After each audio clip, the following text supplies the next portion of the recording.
La historia que tengo que contar es verdaderamente extraña, y si toda ella fuera tatuada en el rabillo del ojo, la maravilla de su presentación no superaría la de los hechos relatados, pues es una advertencia para quienes deseen ser advertidos y una lección para quienes quieran aprender. Mi nombre es Fubad ibn Abbas y nací aquí en Bagdad, la ciudad de la paz. Mi padre era un comerciante de granos, pero durante gran parte de mi vida me he dedicado a vender telas finas, comerciando con sedas de Damasco, linos de Egipto y pañuelos de Marruecos bordados con hilos de oro. Fui próspero, pero mi corazón estaba inquieto, y ni las compras de lujos ni las limosnas lograron calmarlo. Ahora me presento ante ti sin un solo dirham en mi bolsa, pero estoy en paz. Alá es el principio de todas las cosas, pero con el permiso de su majestad, comienzo mi historia con el día en que paseé por el distrito de los herreros. Necesitaba comprar un regalo para un hombre con el que tenía que hacer negocios, y me habían dicho que quizás apreciaría una bandeja de plata. Después de buscar durante media hora, noté que una de las tiendas más grandes del mercado había sido ocupada por un nuevo mercader. Era un local privilegiado que debió ser costoso de adquirir, así que entré para examinar sus mercancías. Nunca antes había visto una colección tan maravillosa de objetos. Cerca de la entrada había un astrolabio equipado con 7 placas incrustadas de plata, un reloj de agua que sonaba cada hora y un ruiseñor de latón que cantaba cuando soplaba el viento. Más adentro había mecanismos aún más ingeniosos, y los miré como un niño observa a un malabarista, cuando un anciano salió de una puerta en la parte trasera. «Bienvenido a mi humilde tienda, mi señor», dijo. «Mi nombre es Basharat. ¿En qué puedo ayudarte?» «Estos son artículos extraordinarios los que tienes a la venta. Trato con comerciantes de todos los rincones del mundo, y sin embargo, nunca había visto nada igual. ¿De dónde, puedo preguntar, obtuviste tu mercancía?» «Te agradezco tus amables palabras», respondió.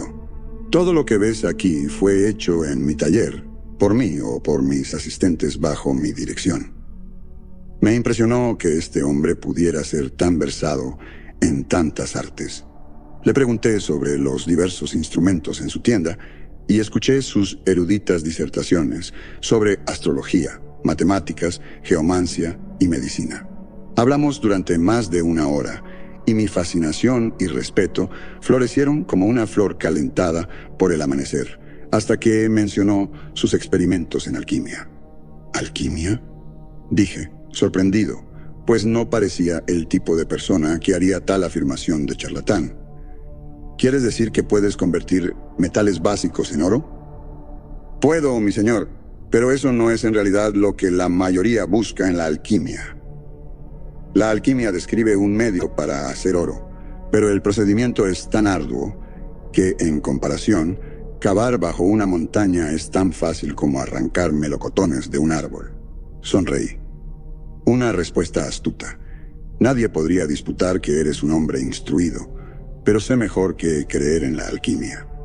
Basharat me miró y reflexionó. «Recientemente he construido algo que podría cambiar tu opinión. Serías la primera persona a la que se lo muestro. ¿Te gustaría verlo?»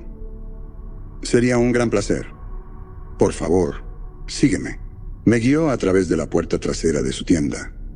La siguiente habitación era un taller, lleno de dispositivos cuyas funciones no podía adivinar. Barras de metal envueltas en hilos de cobre suficientes para llegar al horizonte.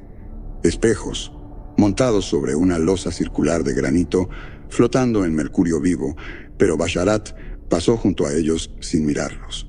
En cambio, me llevó a un pedestal robusto, a la altura del pecho, donde estaba montado un aro de metal resistente en posición vertical. La abertura del aro era tan ancha como 2 manos extendidas, y su borde tan grueso que sería una carga para el hombre más fuerte. El metal era negro como la noche, pero pulido hasta alcanzar una suavidad tal que, de haber sido de otro color, podría haber servido como espejo. Basharat me pidió que me colocara de manera que mirara el aro de canto, mientras él se paraba junto a su abertura. «Observa, por favor», dijo. Basharat introdujo su brazo por el aro desde el lado derecho, pero no salió por el izquierdo. En cambio, fue como si su brazo hubiera sido cortado en el codo, y agitó el muñón hacia arriba y hacia abajo para luego sacar su brazo intacto.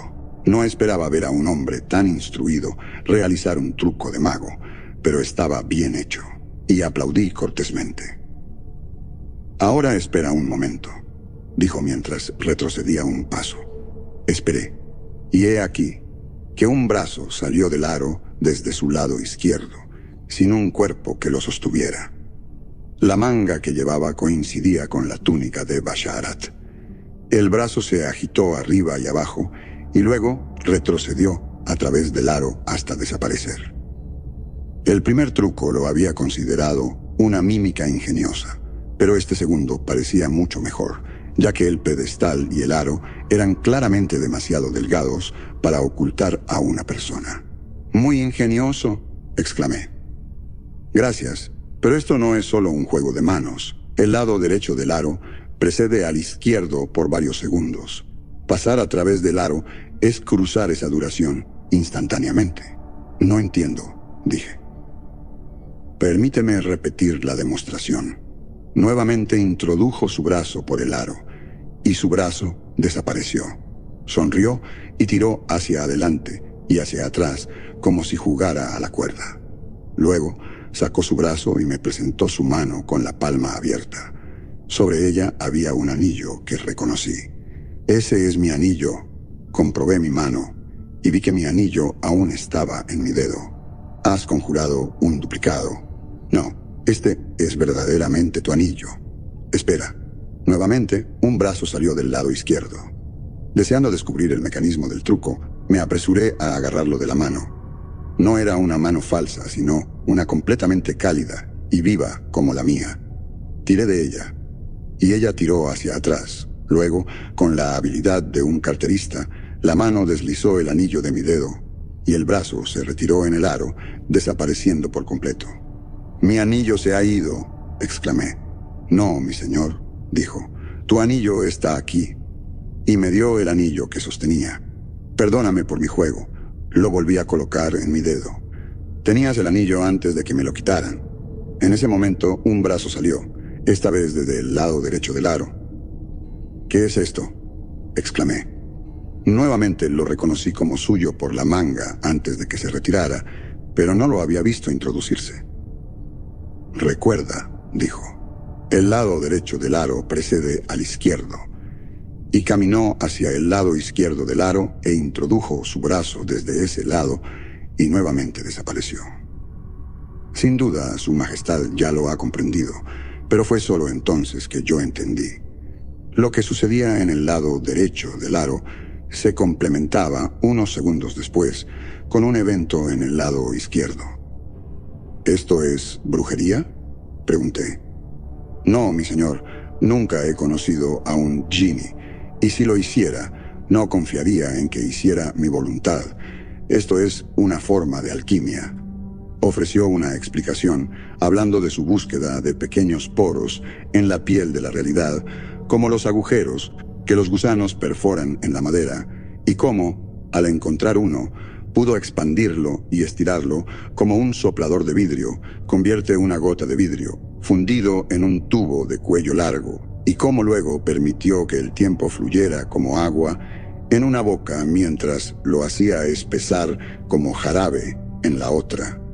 Confieso que no entendí realmente sus palabras y no puedo dar fe de su veracidad. Todo lo que pude decir en respuesta fue: «Has creado algo verdaderamente asombroso». «Gracias», dijo, «pero esto es solo un preludio de lo que pretendía mostrarte». Me pidió que lo siguiera a otra habitación, más al fondo. Allí había una puerta circular cuyo marco masivo estaba hecho del mismo metal negro pulido, montado en el centro de la sala. «Lo que te mostré antes era una puerta de segundos», dijo. «Esta es una puerta de años. Los dos lados de la puerta están separados por un lapso de 20 años. Confieso que no entendí su comentario de inmediato. Lo imaginé introduciendo su brazo desde el lado derecho y esperando 20 años antes de que emergiera por el izquierdo. Y me pareció un truco de magia muy oscuro.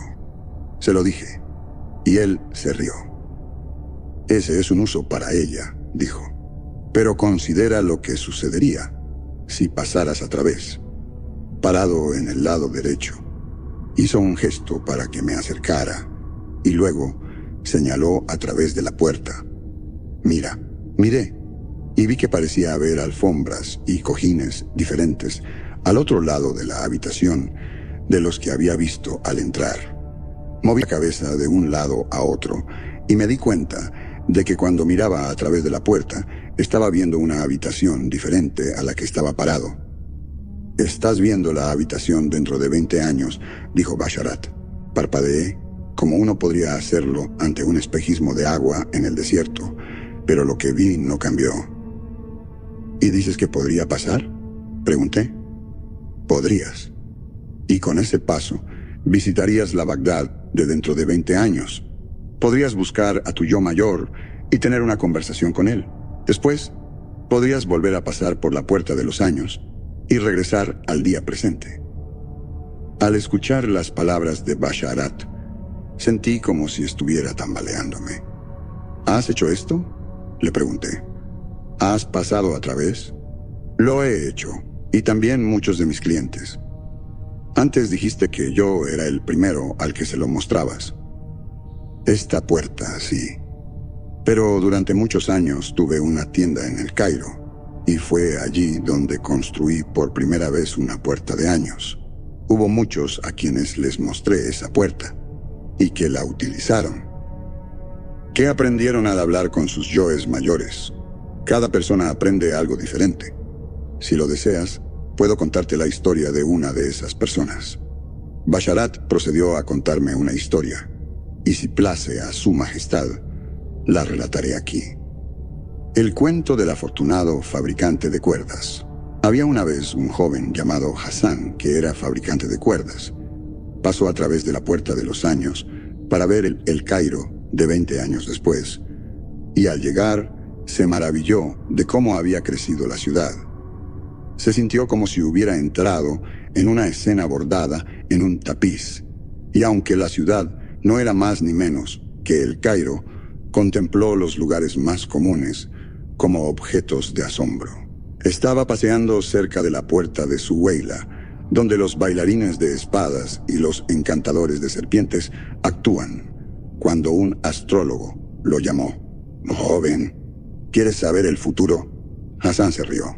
«Ya lo conozco», dijo.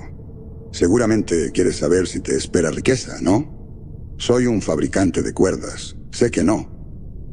«Puedes estar tan seguro. ¿Qué hay del renombrado mercader Hassan al-Hubaul, que comenzó como fabricante de cuerdas?». Su curiosidad despertada, Hassan preguntó en el mercado por otros que conocieran a este mercader adinerado y descubrió que el nombre era bien conocido. Se decía que vivía en el barrio adinerado cerca del Birkat al-Fil. Así que Hassan caminó hasta allí y pidió a la gente que le señalara su casa, que resultó ser la más grande de su calle.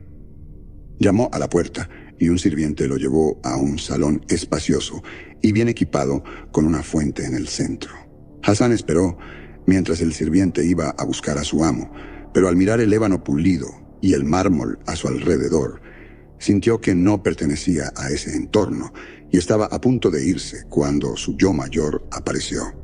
«Por fin estás aquí», dijo el hombre. «Te he estado esperando». «¿Me esperabas?», preguntó Hassan asombrado. «Por supuesto, porque yo visité a mi yo mayor tal como tú me visitas a mí. Ha pasado tanto tiempo que había olvidado el día exacto. Ven, cena conmigo». Los dos fueron a un comedor, donde los sirvientes trajeron pollo relleno de pistachos, buñuelos remojados en miel y cordero asado con granadas especiadas. El Hassan mayor dio pocos detalles de su vida. Mencionó intereses comerciales de muchos tipos, pero no dijo cómo se había convertido en mercader. Mencionó una esposa, pero dijo que no era el momento para que el joven la conociera. En cambio, le pidió al joven Hassan que le recordara las travesuras que había hecho de niño, y se rió al escuchar historias que habían desaparecido de su propia memoria. Finalmente, el joven Hassan le preguntó al mayor: ¿cómo hiciste cambios tan grandes en tu fortuna? Todo lo que te diré por ahora es esto. Cuando vayas a comprar cáñamo al mercado y estés caminando por la calle de los perros negros, no camines por el lado sur como sueles hacerlo. Camina por el norte. ¿Y eso me permitirá mejorar mi posición? Solo haz lo que te digo. Regresa a casa ahora. Tienes cuerdas que hacer. Sabrás cuándo visitarme de nuevo. El joven Hassan regresó a su día e hizo lo que se le indicó, manteniéndose en el lado norte de la calle incluso cuando no había sombra allí. Fue unos días después que presenció cómo un caballo enloquecido corría desbocado en el lado sur de la calle justo frente a él, pateando a varias personas, hiriendo a otra al derribar una pesada jarra de aceite de palma sobre ella e incluso pisoteando a una persona bajo sus cascos. Después de que la conmoción se calmó, Hassan rezó a Alá para que los heridos sanaran y los muertos descansaran en paz, y agradeció a Alá por haberlo librado. Al día siguiente, Hassan pasó por la Puerta de los Años y buscó a su yo mayor. ¿Fuiste herido por el caballo cuando pasaste por allí?, le preguntó. No, porque seguí la advertencia de mi yo mayor. No lo olvides, tú y yo somos uno. Cada circunstancia que te ocurre ya me ocurrió a mí. Y así el Hassan mayor le dio instrucciones al joven, y el joven las obedeció. Se abstuvo de comprar huevos a su tendero habitual, y así evitó la enfermedad que afectó a los clientes que compraron huevos de una cesta en mal estado. Compró cáñamo extra, y así tuvo material con que trabajar cuando otros sufrieron una escasez debido a una caravana retrasada. Seguir las instrucciones de su yo mayor lo libró de muchos problemas, pero se preguntaba por qué su yo mayor no le decía más. ¿Con quién se casaría? ¿Cómo se volvería rico? Entonces un día, después de haber vendido todas sus cuerdas en el mercado y llevando una bolsa inusualmente llena, Hassan chocó con un niño mientras caminaba por la calle. Buscó su bolsa, descubrió que faltaba y se dio la vuelta con un grito para buscar al carterista entre la multitud. Al escuchar el grito de Hassan, el niño inmediatamente comenzó a correr entre la gente. Hassan vio que la túnica del niño estaba rota en el codo, pero rápidamente lo perdió de vista. Por un momento, Hassan se sorprendió de que esto pudiera suceder sin advertencia de su yo mayor, pero su sorpresa pronto fue reemplazada por la ira, y persiguió al niño, corrió entre la multitud, revisando los codos de las túnicas de los niños, hasta que por casualidad encontró al carterista agachado bajo un carro de frutas. Hassan lo agarró y comenzó a gritar a todos que había atrapado a un ladrón, pidiéndoles que encontraran a un guardia. El niño, temeroso del arresto, soltó la bolsa de Hassan y comenzó a llorar. Hassan lo miró fijamente durante un largo momento, y luego su ira se desvaneció y lo dejó ir. La próxima vez que vio a su yo mayor, Hassan le preguntó: ¿por qué no me advertiste sobre el carterista? ¿No disfrutaste la experiencia?, preguntó su yo mayor. Hassan estaba a punto de negarlo, pero se detuvo. Sí lo disfruté, admitió. Al perseguir al niño sin pista de si tendría éxito o fracasaría, había sentido su sangre fluir de una manera que no lo había hecho en muchas semanas, y ver las lágrimas del niño le había recordado las enseñanzas del profeta sobre el valor de la misericordia, y Hassan se había sentido virtuoso al elegir dejarlo ir. ¿Hubieras preferido que te lo negara, entonces? Así como llegamos a entender el propósito de costumbres que nos parecieron sin sentido en nuestra juventud, Hassan se dio cuenta de que había mérito tanto en retener información como en revelarla. No, dijo. Fue bueno que no me advirtieras. El Hasan mayor vio que lo había entendido. Ahora te diré algo muy importante. Contrata un caballo. Te daré direcciones a un lugar en las estribaciones al oeste de la ciudad. Allí encontrarás, dentro de un grupo de árboles, uno que fue golpeado por un rayo. Alrededor de la base del árbol, busca la roca más pesada que puedas levantar y luego cava debajo. ¿Qué debo buscar? Lo sabrás cuando lo encuentres. Al día siguiente, Hasan cabalgó hasta las estribaciones y buscó hasta encontrar el árbol. El suelo alrededor estaba cubierto de rocas, así que Hasan levantó una para cavar debajo, luego otra y luego otra. Finalmente, su pala golpeó algo más que roca y tierra. Limpió la tierra y descubrió un cofre de bronce, lleno de dinares de oro y diversas joyas. Hasan nunca había visto algo así en toda su vida. Cargó el cofre en el caballo y regresó a El Cairo. La próxima vez que habló con su yo mayor, le preguntó: ¿cómo supiste dónde estaba el tesoro? Lo aprendí de mí mismo, dijo el Hasan mayor, tal como lo hiciste tú. En cuanto a cómo llegamos a saber su ubicación, no tengo explicación excepto que fue la voluntad de Alá. ¿Y qué otra explicación hay para cualquier cosa? Juro que haré buen uso de estas riquezas con las que Alá me ha bendecido, dijo el joven Hasan. Y yo renuevo ese juramento, dijo el mayor. Esta es la última vez que hablaremos. Ahora encontrarás tu propio camino. La paz sea contigo. Y así, Hasan regresó a casa. Con el oro pudo comprar cáñamo en gran cantidad, contratar trabajadores y pagarles un salario justo, y vender cuerdas con ganancias a todos los que las buscaban. Se casó con una mujer hermosa e inteligente, cuyo consejo lo llevó a comerciar con otros bienes hasta convertirse en un mercader rico y respetado. Todo el tiempo fue generoso con los pobres y vivió como un hombre recto. De esta manera, Hasan vivió la más feliz de las vidas hasta que lo alcanzó la muerte, rompedora de lazos y destructora de delicias. Esa es una historia notable, dije. Para alguien que debate si usar la puerta, difícilmente podría haber un mejor incentivo. Eres sabio al ser escéptico, dijo Basharat. Alá recompensa a quienes desea recompensar y castiga a quienes desea castigar. La puerta no cambia como te considera. Asentí pensando que entendía. Así que incluso si logras evitar las desgracias que experimentó tu yo mayor, no hay garantía de que no encontrarás otras desgracias. No, perdona a un anciano por no ser claro. Usar la puerta no es como echar suertes, donde la ficha que seleccionas varía con cada turno. Más bien, usar la puerta es como tomar un pasadizo secreto en un palacio, uno que te permite entrar a una habitación más rápido que caminando por el pasillo. La habitación sigue siendo la misma, no importa qué puerta uses para entrar. Esto me sorprendió.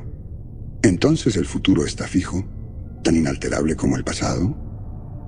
Se dice que el arrepentimiento y la expiación borran el pasado. Lo he escuchado, pero no lo he encontrado cierto. Lamento oír eso, dijo Basharat. Todo lo que puedo decir es que el futuro no es diferente. Reflexioné sobre esto por un momento. Así que si descubres que estás muerto dentro de 20 años, ¿no hay nada que puedas hacer para evitar tu muerte? Asintió. Esto me pareció muy desalentador, pero luego me pregunté si no podría también proporcionar una garantía. Supongamos que descubres que estarás vivo dentro de 20 años. Entonces nada podría matarte en los próximos 20 años. Podrías luchar en batallas sin preocuparte, porque tu supervivencia está asegurada. Eso es posible, dijo. También es posible que un hombre que haría uso de tal garantía no encontrara a su yo mayor vivo cuando usara la puerta por primera vez. Ah, dije. ¿Entonces es el caso que solo los prudentes se encuentran con sus yoes mayores? Déjame contarte la historia de otra persona que usó la puerta y puedes decidir por ti mismo si fue prudente o no. Basharat procedió a contarme la historia, y si place a su majestad, la relataré aquí. El cuento del tejedor que se robó a sí mismo. Había un joven tejedor llamado Ajib, que se ganaba modestamente la vida fabricando alfombras, pero anhelaba probar los lujos que disfrutaban los ricos. Después de escuchar la historia de Hassan, Ajib pasó inmediatamente por la puerta de los años para buscar a su yo mayor, quien, estaba seguro, sería tan rico y generoso como el Hassan mayor. Al llegar al El Cairo de 20 años después, se dirigió al barrio adinerado de Birkat al-Fil y preguntó por la residencia de Ajib ibn Taher. Estaba preparado, si encontraba a alguien que lo conociera y comentara la similitud de sus rasgos, para identificarse como el hijo de Ajib, recién llegado de Damasco. Pero nunca tuvo la oportunidad de ofrecer esta historia, porque nadie a quien preguntó reconoció el nombre.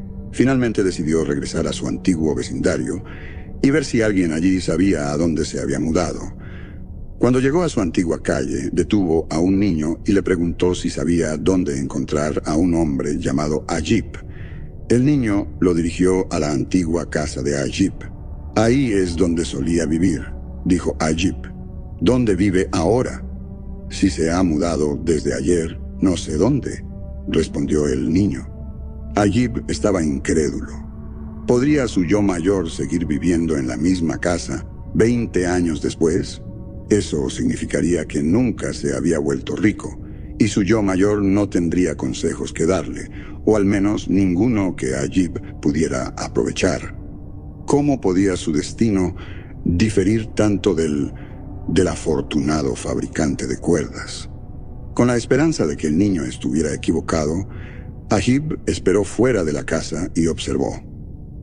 Eventualmente vio a un hombre salir de la casa, y con el corazón hundido, reconoció que era su yo mayor.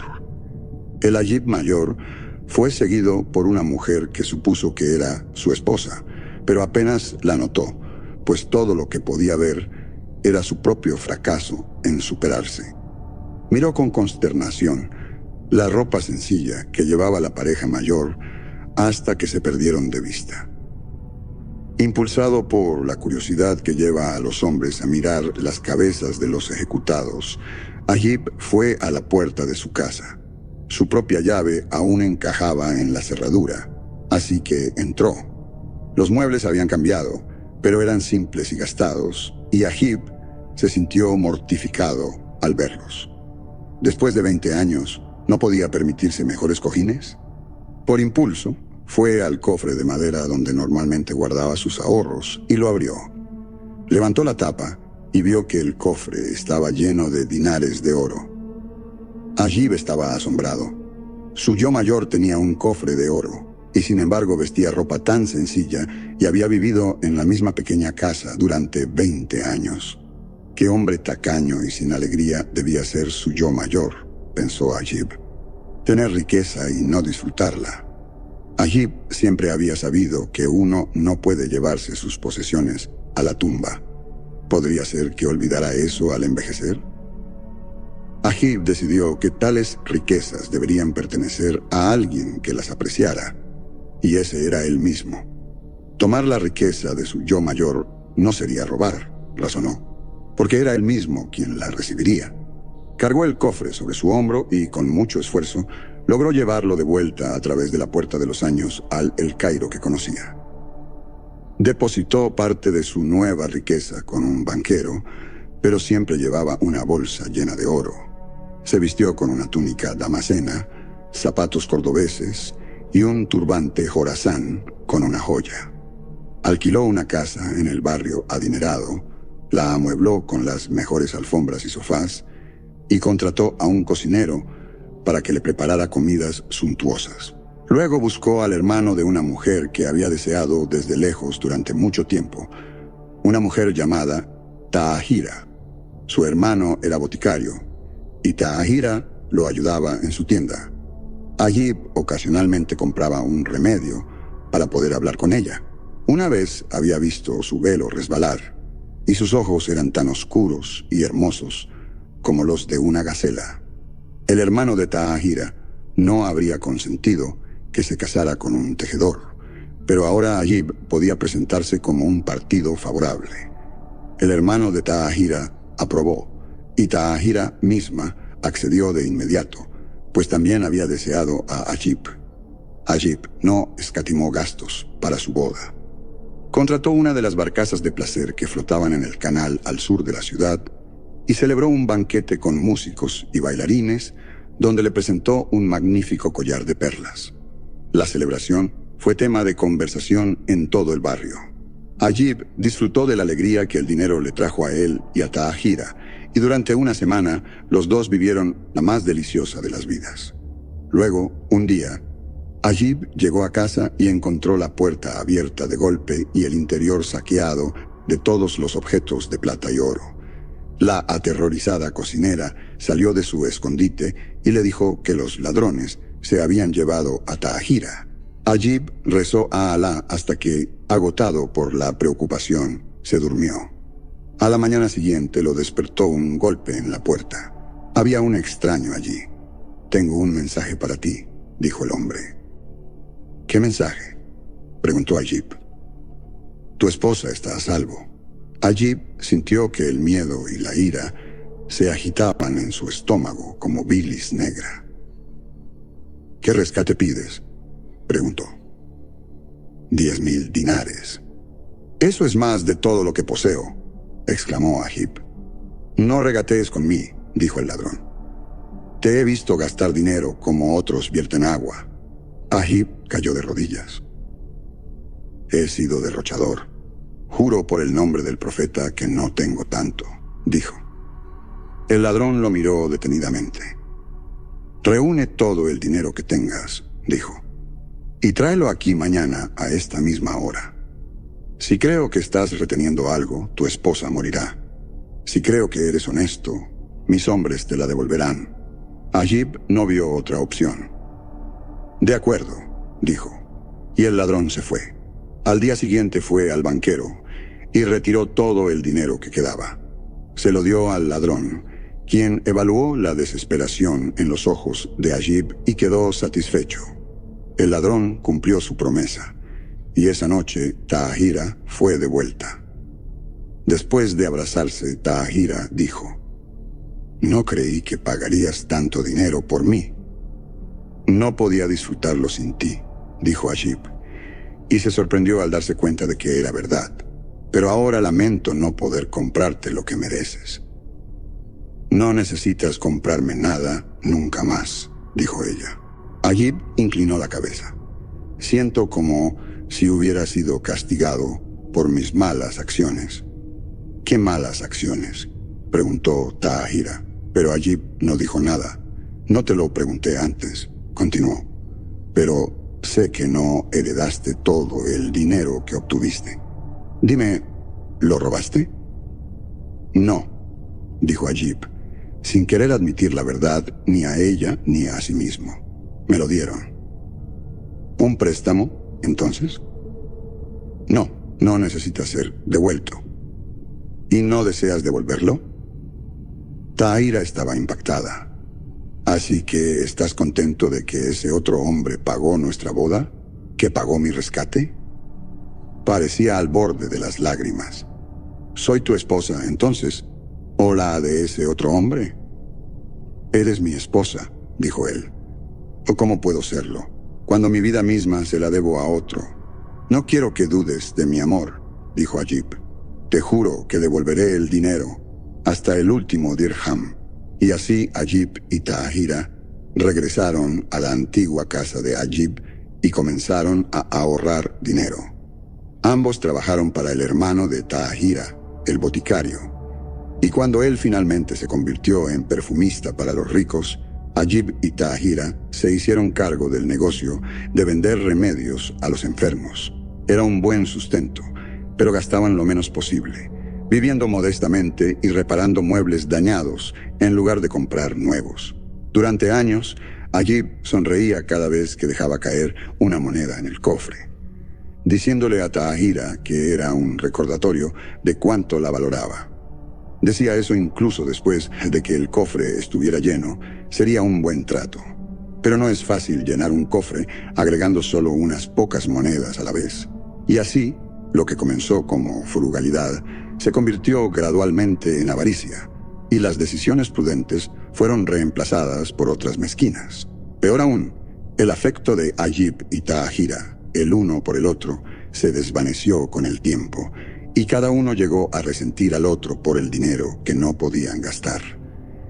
De esta manera pasaron los años y Ayib envejeció, esperando la segunda vez que su oro le sería arrebatado.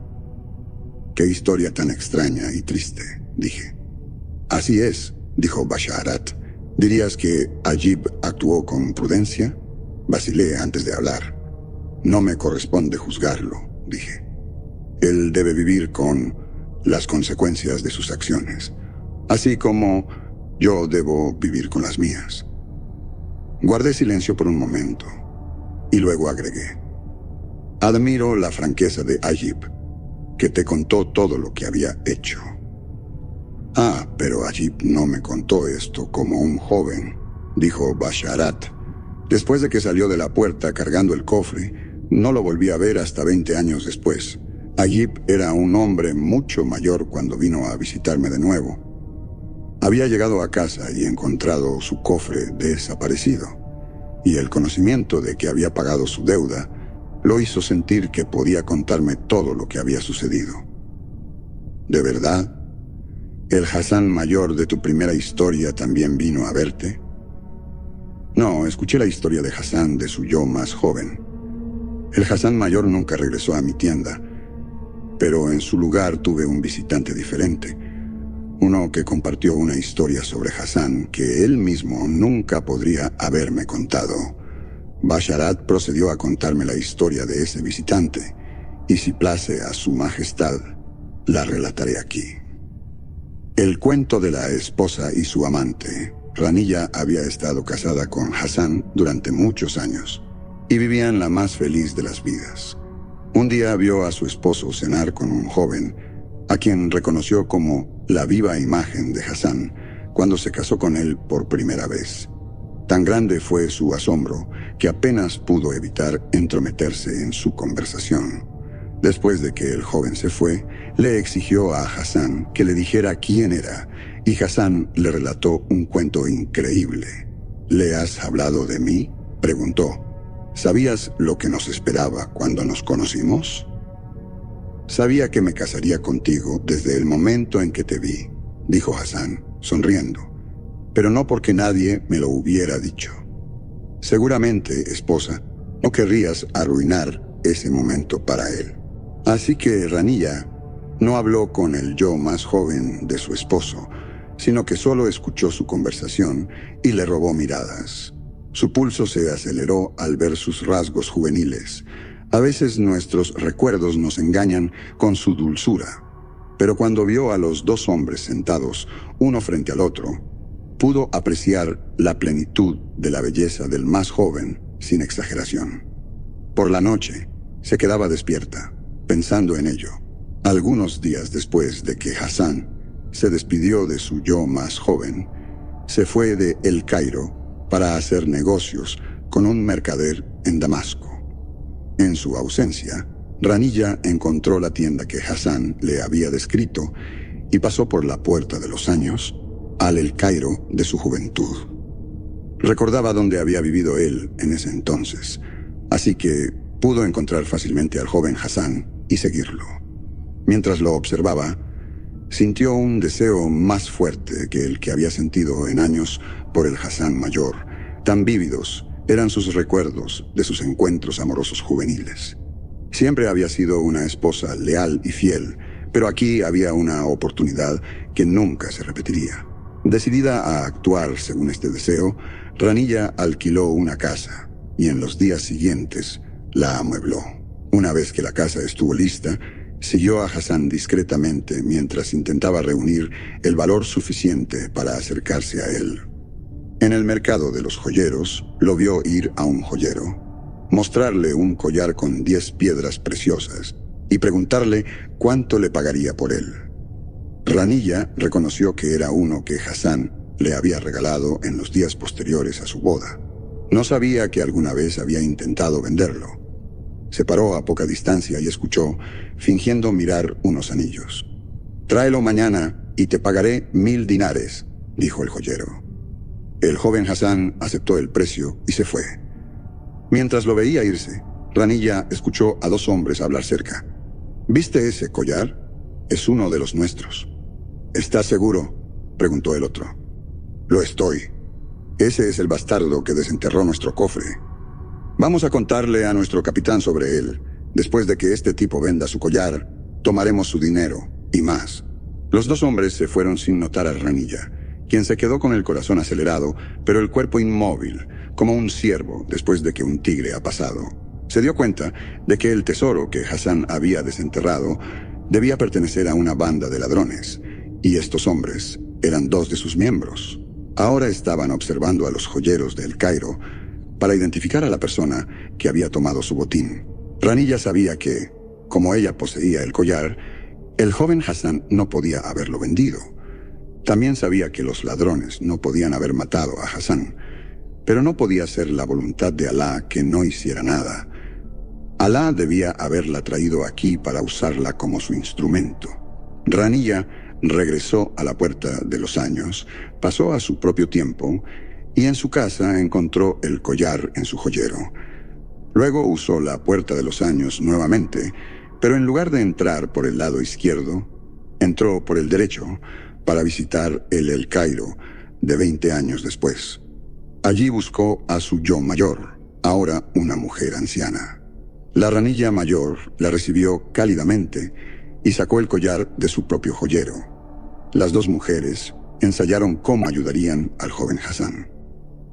Al día siguiente, los 2 ladrones estaban de vuelta con un tercer hombre, a quien Ranilla supuso que era su capitán. Todos observaron mientras Hassan presentaba el collar al joyero.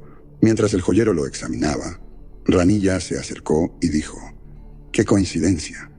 Joyero, deseo vender un collar igual a ese». Sacó su collar de una bolsa que llevaba. «Esto es extraordinario», dijo el joyero. «Nunca había visto 2 collares más parecidos». Entonces la ranilla mayor se acercó. «¿Qué es lo que veo? Seguramente mis ojos me engañan». Y con eso sacó un tercer collar idéntico. «El vendedor me lo vendió con la promesa de que era único. Esto prueba que es un mentiroso». «Quizás deberías devolverlo», dijo Ranilla. «Eso depende», dijo la ranilla mayor. Le preguntó a Hassan: «¿Cuánto te está pagando por él?» «1000 dinares», dijo Hassan desconcertado. «¿De verdad? Joyero, ¿te gustaría comprar este también?» «Debo reconsiderar mi oferta», dijo el joyero. Mientras Hassan y la ranilla mayor regateaban con el joyero, Ranilla se alejó lo suficiente para escuchar al capitán reprender a los otros ladrones. «Tontos», dijo, «es un collar común. Nos harían matar a la mitad de los joyeros de El Cairo y atraer a los guardias sobre nosotros». Les golpeó la cabeza y se los llevó. Ranilla volvió su atención al joyero, quien había retirado su oferta de comprar el collar de Hassan. La ranilla mayor dijo: «Muy bien, intentaré devolvérselo al hombre que me lo vendió». Cuando la mujer mayor se fue, Ranilla pudo decir que sonreía bajo su velo. Ranilla se volvió hacia Hassan. «Parece que ninguno de nosotros venderá un collar hoy». «Otro día, quizás», dijo Hassan. «Llevaré el mío de vuelta a mi casa para guardarlo», dijo Ranilla. «¿Me acompañarías?» Hassan accedió y caminó con Ranilla hasta la casa que había alquilado. Luego lo invitó a entrar y le ofreció vino, y después de que ambos bebieron un poco, lo llevó a su dormitorio. Cubrió las ventanas con cortinas gruesas y apagó todas las lámparas para que la habitación estuviera tan oscura como la noche. Solo entonces se quitó el velo y lo llevó a la cama. Ranilla había estado llena de anticipación por este momento, y por eso se sorprendió al descubrir que los movimientos de Hassan eran torpes y torpes. Recordaba su noche de bodas con mucha claridad. Él había sido seguro, y su tacto la había dejado sin aliento. Sabía que el primer encuentro de Hassan con la joven Ranilla no estaba lejos, y por un momento no entendió cómo este muchacho torpe podría cambiar tan rápido. Y luego, por supuesto, la respuesta fue clara. Así que todas las tardes durante muchos días, Ranilla se reunió con Hassan en su casa alquilada y lo instruyó en el arte del amor, y al hacerlo demostró que, como se dice a menudo, las mujeres son la creación más maravillosa de Alá. Le dijo: el placer que das se devuelve en el placer que recibes, y en su interior sonrió al pensar en lo cierto que eran sus palabras. No pasó mucho tiempo antes de que él adquiriera la experiencia que ella recordaba, y ella disfrutó más de ello que cuando era joven. Demasiado pronto llegó el día en que Ranilla le dijo al joven Hassan que era hora de que se fuera. Él sabía mejor que presionarla por sus razones, pero le preguntó si alguna vez volverían a verse. Ella le dijo con suavidad que no. Luego, vendió los muebles al dueño de la casa y regresó a través de la puerta de los años al El Cairo de su propio tiempo. Cuando el Hassan mayor regresó de su viaje a Damasco, Ranilla estaba en casa esperándolo. Lo recibió cálidamente, pero guardó sus secretos para sí misma. Estaba perdido en mis propios pensamientos cuando Basharat terminó esta historia, hasta que dijo: veo que esta historia te ha intrigado de una manera que las otras no lo hicieron. Ves con claridad, admití. Ahora me doy cuenta de que, aunque el pasado es inalterable, uno puede encontrarse con lo inesperado al visitarlo. En efecto, ¿ahora entiendes por qué digo que el futuro y el pasado son lo mismo? No podemos cambiar ninguno, pero podemos conocer ambos más plenamente. Lo entiendo. Has abierto mis ojos, y ahora deseo usar la puerta de los años. ¿Qué precio pides? Hizo un gesto con la mano. No vendo pasaje a través de la puerta, dijo. Alá guía a quien desea a mi tienda, y me contento con ser un instrumento de su voluntad.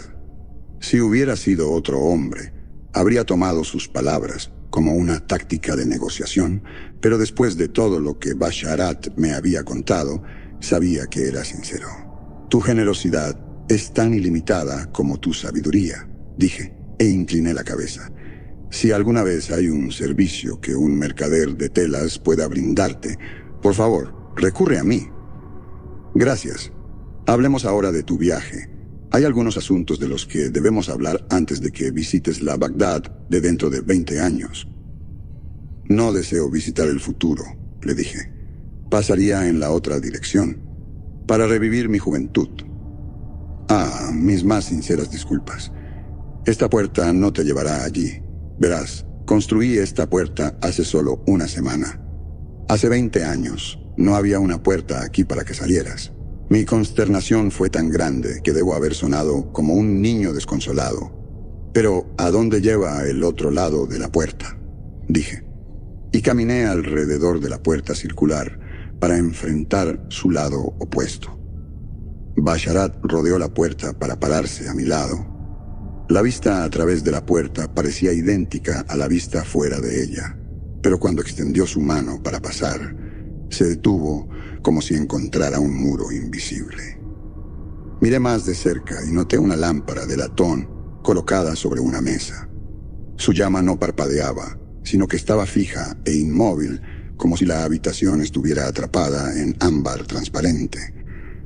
Lo que ves aquí es la habitación tal como apareció la semana pasada, dijo Basharat. Dentro de unos 20 años, este lado izquierdo de la puerta permitirá la entrada, permitiendo que las personas entren desde esta dirección y visiten su pasado. Dijo, guiándome de vuelta al lado de la puerta que me había mostrado, primero podemos entrar desde el lado derecho ahora y visitarlos nosotros mismos. Pero me temo que esta puerta nunca permitirá visitas a los días de tu juventud. ¿Qué hay de la puerta de los años que tenías en el Cairo?, pregunté. Asintió. Esa puerta sigue en pie. Mi hijo ahora dirige mi tienda allí. Entonces podría viajar a El Cairo y usar la puerta para visitar el Cairo de hace 20 años. Desde allí podría viajar de regreso a Bagdad. Sí, podrías hacer ese viaje, si así lo deseas. Lo deseo, dije. ¿Me dirás cómo encontrar tu tienda en El Cairo? Primero debemos hablar de algunas cosas, dijo Basha Arat. No te preguntaré tus intenciones, contento con esperar hasta que estés listo para decírmelas. Pero te recordaría que lo que está hecho no puede deshacerse. Lo sé, dije. Y que no puedes evitar las pruebas que te son asignadas. Lo que Alá te da, debes aceptarlo. Me lo recuerdo a mí mismo todos los días de mi vida. Entonces es un honor para mí ayudarte en todo lo que pueda, dijo. Sacó un poco de papel, una pluma y un tintero y comenzó a escribir. Escribiré para ti una carta para ayudarte en tu viaje. Dobló la carta, dejó caer un poco de cera de vela sobre el borde y presionó su anillo contra ella. Cuando llegues a El Cairo, entrégasela a mi hijo y te dejará entrar en la puerta de los años allí. Un mercader como yo debe estar bien versado en expresiones de gratitud, pero nunca antes había sido tan efusivo al dar las gracias como lo fui con Basha Arat, y cada palabra fue sincera. Me dio indicaciones para llegar a su tienda en El Cairo, y le aseguré que le contaría todo a mi regreso. Cuando estaba a punto de salir de su tienda, se me ocurrió un pensamiento. Como la puerta de los años que tienes aquí se abre al futuro, tienes la seguridad de que la puerta y esta tienda seguirán en pie durante 20 años o más. Sí, eso es cierto, dijo Basha Arat. Comencé a preguntarle si había conocido a su yo mayor, pero luego me mordí la lengua. Si la respuesta era no, seguramente era porque su yo mayor estaba muerto y estaría preguntándole si sabía la fecha de su muerte. ¿Quién era yo para hacer tal pregunta cuando este hombre me estaba concediendo un favor sin preguntar mis intenciones? Vi por su expresión que sabía lo que había querido preguntar y bajé la cabeza en humilde disculpa. Indicó su aceptación con un gesto y regresé a casa para hacer los arreglos. La caravana tardó 2 meses en llegar a El Cairo. En cuanto a lo que ocupó mi mente durante el viaje, Su Majestad, ahora le digo lo que no le había dicho a Basha Arat. Me había casado una vez, 20 años antes, con una mujer llamada Najia. Su figura se movía con la gracia de una rama de sauce, y su rostro era tan hermoso como la luna, pero fue su naturaleza amable y tierna lo que capturó mi corazón. Acababa de comenzar mi carrera como mercader cuando nos casamos, y no éramos ricos, pero no sentíamos la falta. Llevábamos casados solo 1 año cuando debía viajar a Basora para reunirme con el capitán de un barco. Tenía la oportunidad de obtener ganancias comerciando con esclavos, pero Najia no lo aprobó. Le recordé que el Corán no prohíbe poseer esclavos siempre que se los trate bien, y que incluso el profeta poseía algunos. Pero ella dijo que no había forma de que yo supiera cómo tratarían a sus esclavos, mis compradores, y que era mejor vender bienes que hombres. En la mañana de mi partida, Najia y yo discutimos. Le hablé con dureza, usando palabras que me avergüenza recordar, y pido el perdón de Su Majestad si no las repito aquí. Me fui enojado y nunca la volví a ver. Resultó gravemente herida cuando se derrumbó la pared de una mezquita, unos días después de mi partida. La llevaron al Bimaristán, pero los médicos no pudieron salvarla, y murió poco después. No supe de su muerte hasta que regresé 1 semana después, y sentí como si la hubiera matado con mis propias manos. ¿Pueden los tormentos del infierno ser peores que lo que soporté en los días que siguieron? Parecía probable que lo descubriera. Tan cerca de la muerte me llevó mi angustia. Y seguramente la experiencia debe ser similar, porque como el fuego infernal, El dolor quema, pero no consume. En cambio, hace que el corazón sea vulnerable a más sufrimiento.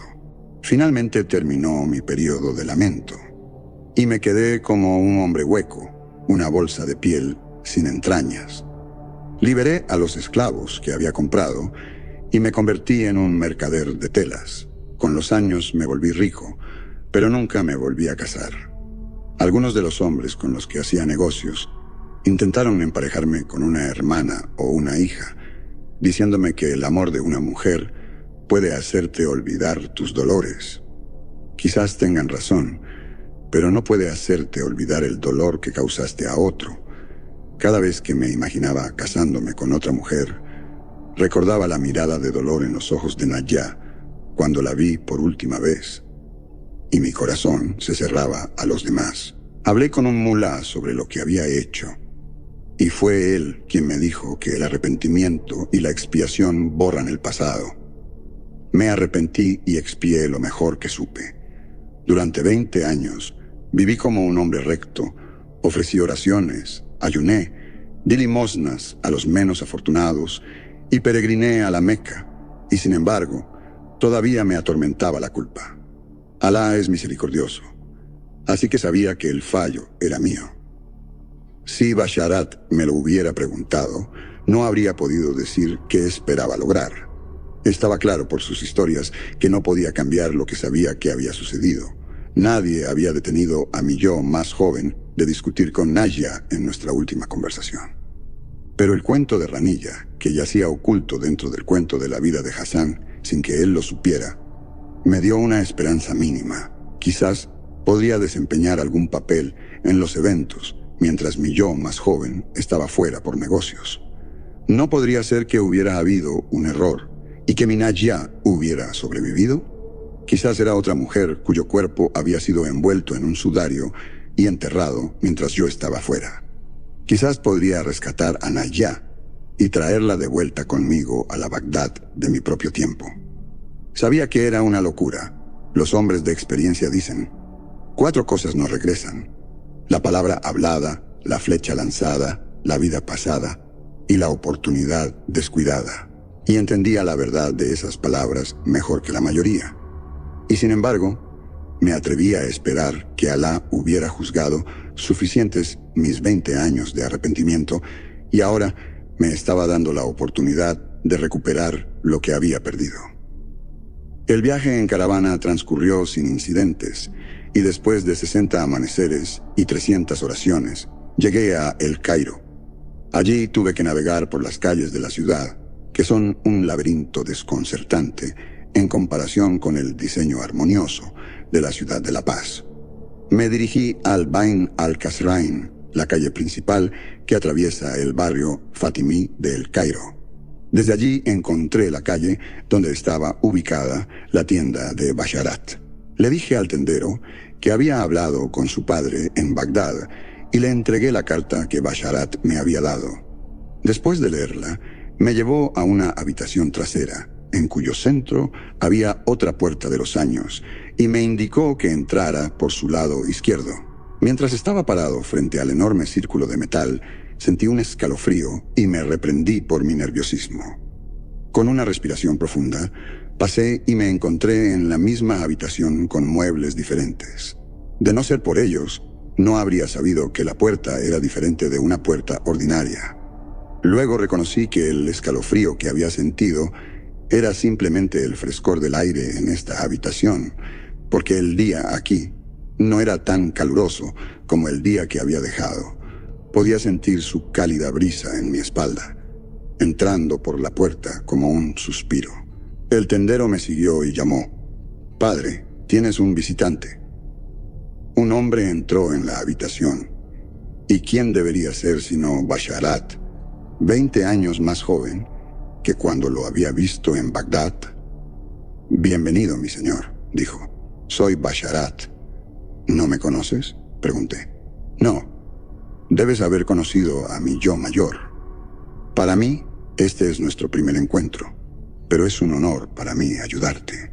Su Majestad, como corresponde a esta crónica de mis defectos, Debo confesar que, tan inmerso como estaba en mis propias penas, durante el viaje desde Bagdad, no me había dado cuenta antes de que Basharat probablemente me había reconocido en el momento en que entré en su tienda. Incluso, mientras admiraba su reloj de agua y su pájaro de latón, él había sabido que viajaría a El Cairo y probablemente sabía si había logrado mi objetivo o no. El Basharat con el que hablé ahora no sabía nada de eso. Estoy doblemente agradecido por tu amabilidad, señor, dije. Mi nombre es Fuad ibn Abbas, recién llegado de Bagdad. El hijo de Basharat se despidió, y Basharat y yo conversamos. Le pregunté el día y el mes, confirmando que había tiempo suficiente para que viajara de regreso a la ciudad de La Paz, y le prometí que le contaría todo cuando regresara. Su yo más joven fue tan amable como su yo mayor. Espero hablar contigo a tu regreso y ayudarte de nuevo dentro de 20 años, dijo. Sus palabras me hicieron pausar. ¿Habías planeado abrir una tienda en Bagdad antes de hoy? ¿Por qué lo preguntas? Había estado maravillándome de la coincidencia de que nos conociéramos en Bagdad justo a tiempo para que yo hiciera mi viaje aquí, usara la puerta y viajara de regreso. Pero ahora me pregunto si tal vez no es una coincidencia en absoluto. ¿Es mi llegada aquí hoy la razón por la que te mudarás a Bagdad dentro de 20 años? Basharat sonrió. La coincidencia y la intención son dos caras de un tapiz, mi señor. Puedes encontrar una más agradable de mirar, pero no puedes decir que una es verdadera y la otra falsa. Ahora, como siempre, me has dado mucho en qué pensar, dije. Le di las gracias y me despedí.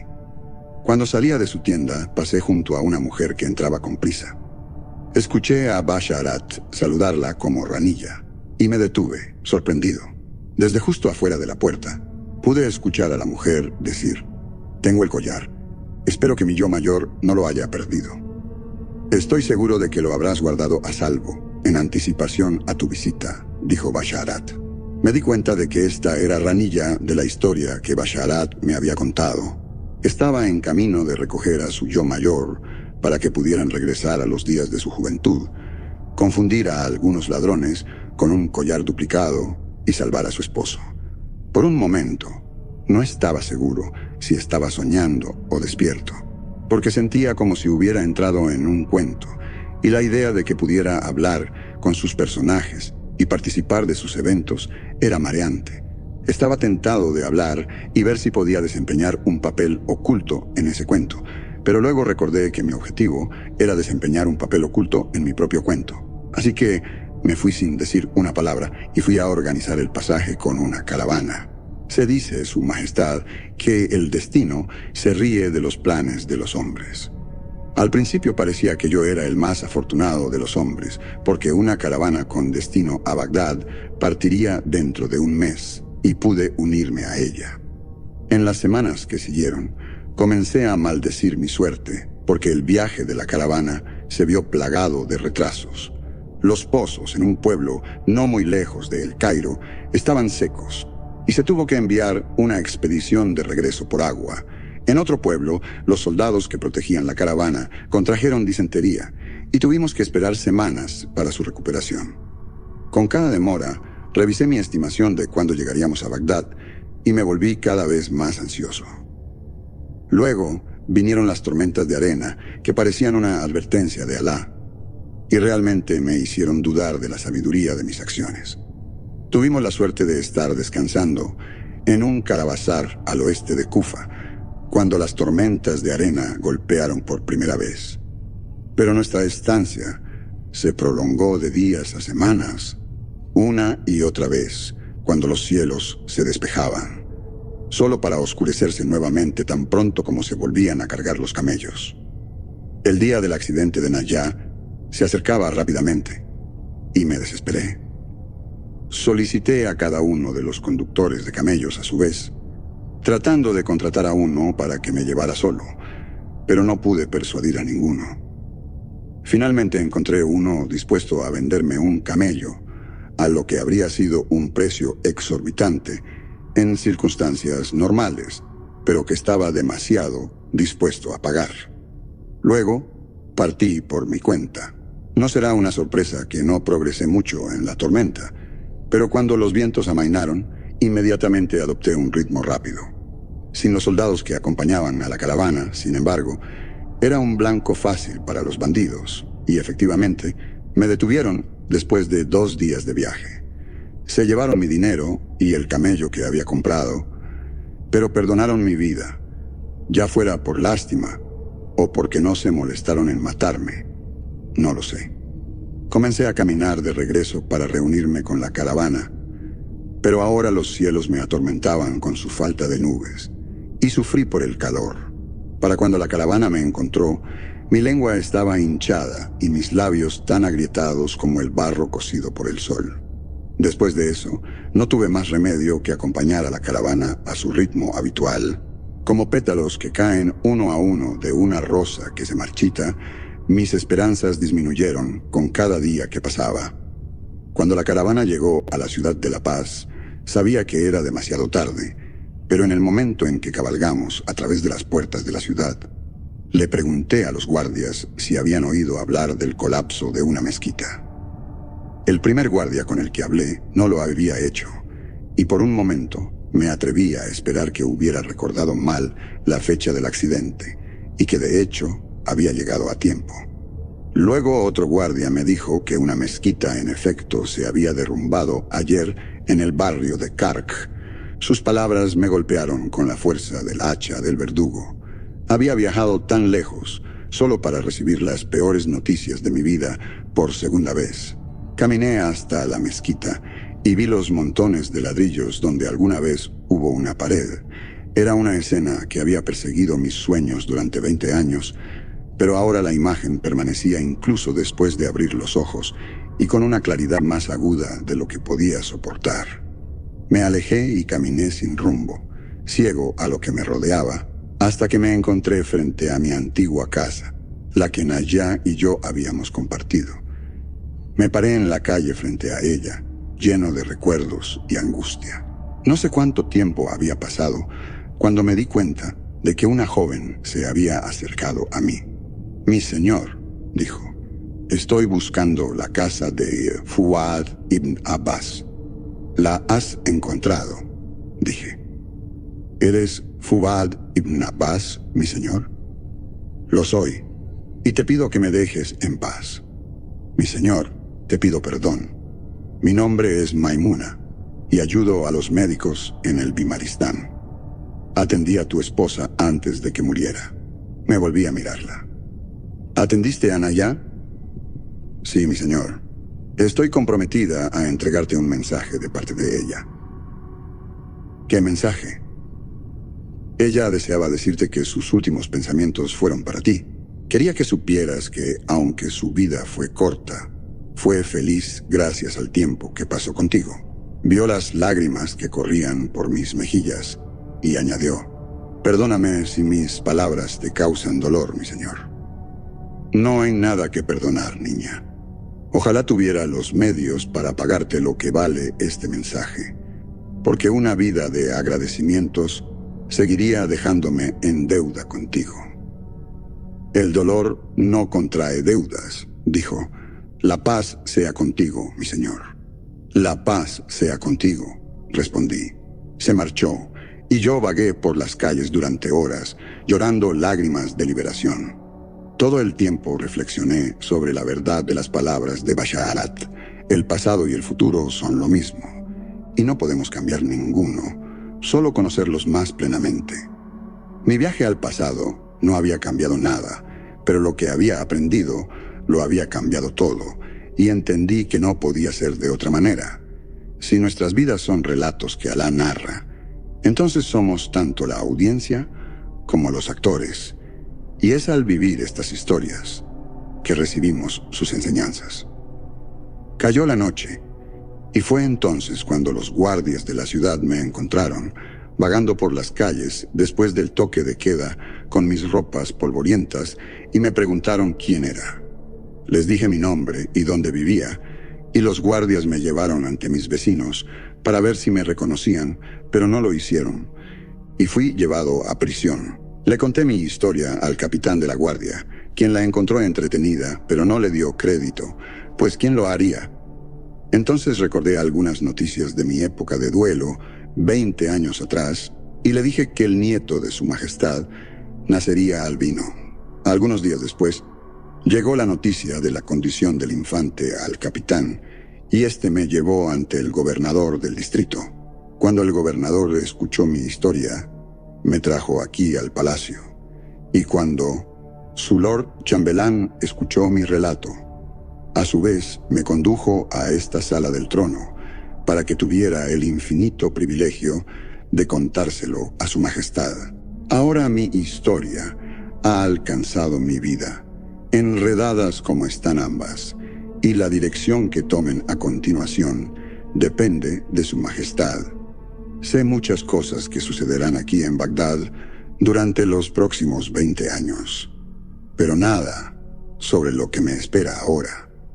No tengo dinero para el viaje de regreso a El Cairo y a la puerta de los años que hay allí, pero me considero afortunado más allá de toda medida, porque me dieron la oportunidad de revisitar mis errores pasados y he aprendido los remedios que Alá permite. Sería un honor relatar todo lo que sé sobre el futuro, si su majestad lo considera oportuno, pero para mí, el conocimiento más preciado que poseo es este. Nada borra el pasado. Hay arrepentimiento, hay expiación y hay perdón. Eso es todo, pero es suficiente.